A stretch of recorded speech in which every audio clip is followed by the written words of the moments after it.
আজি মই কলেজলৈ ফোন কৰিলোঁ, ফোনটো আকৌ কাটি থৈ দিলে। জানো অফিচত চাগে বিজি আছিলে। বৰ মনত পৰি আছোঁ। শুনিছা নাই? তুমি সেই আছা ন ঘৰতে? সি এটা কাম কৰিছে, যোৱা বাহিৰত দৰ্জা মাৰি থোৱাচোন, যোৱা। বহুত ডাঙৰ কথা এটা হ'ল। তুমি পালাহি? তোমালৈ ইমান মনত পৰি আছিলে। সেই কোৱাচোন কি হ'ল? তুমি ইমান খোপাই আহিছে যে?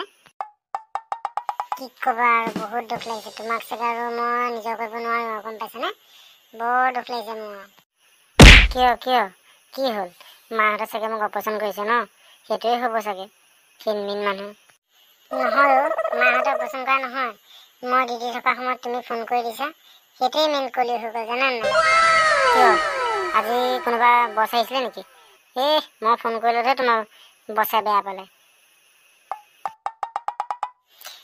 নহয়, সেইবোলে একো নহয়, বছে মোক একো কোৱা নাই।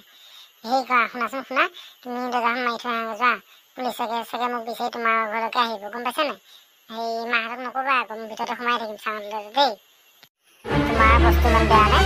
আৰু তুমি সাধাৰণ মই ফোন কৰা যহতে তুমি আৰু সেই কামটোলৈ তোমাক উলিয়াই দিবনে? সেনেকুৱা কথা কেনেকুৱা বছ? সেইটো কথা নহয় অ'। তোমাক ক'বলৈ বেয়াও পাইছোঁ বাৰু। মই ডিউটি নকৰোঁ নহয়, মই চোৰহে কওঁ। তুমি আৰু ফোন য'তে ত'তে মাৰি দিলা আৰু গৃহস্থ গম পাই গ'ল নহয়, গম পাইছা নাই? আৰু মোক চিনি পালে, শইকীয়ানী ঘৰৰ পাছপিনে মই আছিলোঁগৈ, বোলে তাৰপৰা আৰু গম পালে, গম পাইছা নাই? এতিয়া পুলিচত দি দিলে মোক, শইকীয়ানীয়ে মোক চিনি পালে। চাওঁ, মই তোমালোকৰ পাছফালে যাওঁগৈ। হা?